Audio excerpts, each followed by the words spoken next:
Hi, Annette Lang here. Welcome to the LangShow. I am at the St. Lawrence Church by Maple Lake in northwest Minnesota.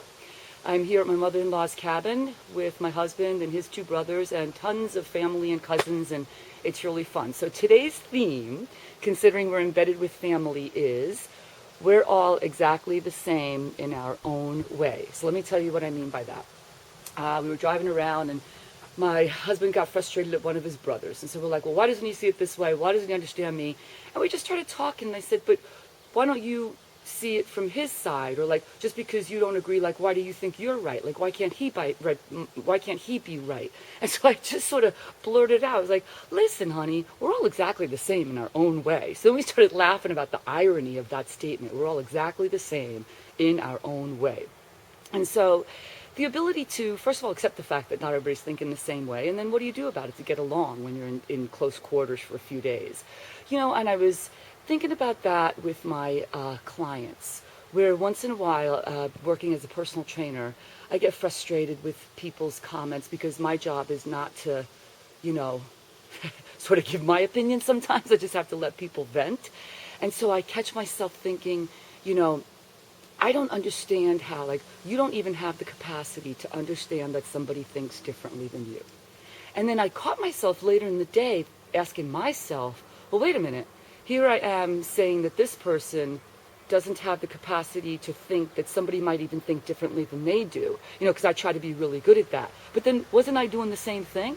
Like, don't I have to accept the fact that this person, in my eyes, doesn't have the capacity to think a different way about a certain situation? So it's like I'm always catching myself trying to be better at sort of evaluating and catching myself with my comments or perhaps judgments about what people are doing, and to check myself. So I think that's important when we spend time with family, maybe some of whom we have not seen often, and sometimes we get frustrated, and just to always think like, can I let this slide? Is this okay? Can I even make fun of it a little bit? Because remember, we're all exactly the same in our own way. And so today, I also wanted to do the Dimitri exercise. It's a new exercise in my favorite bartender workout, and I'm just going to introduce it briefly. So the Dimitri exercise is based on my friend Dimitri.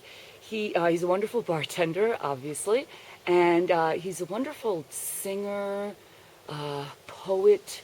He's a really talented performer, and the songs, he played at our wedding too, but the song, he sings, this deep voice comes out.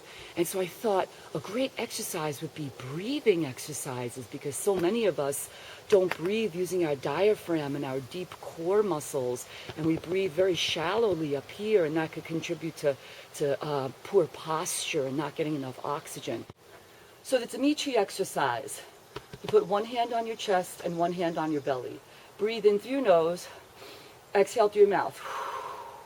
I like to cue people to almost exhale forcefully so that you can feel what's supposed to happen. You should feel your belly inflating gently as you breathe in. Exhale. Should feel your belly pulling in again. You shouldn't feel or see this. See, my chest is rising. You can even see your shoulder blade, your clavicles moving, your hand moving. That's shallow breathing. We want to breathe from your belly or your diaphragm. So let's do 5 of those, exhaling almost forcefully, okay?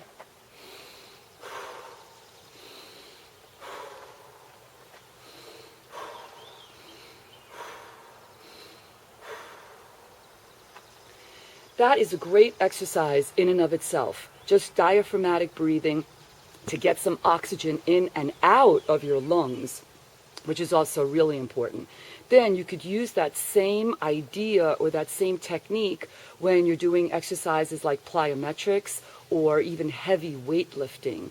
So if I'm going to do 10 jump squats, for example, from either the Mary or Jamie exercise, you could use that forceful breathing. So right before I start coming up, I'm going to deliberately, forcefully exhale. So it looks like this. Let's do 5.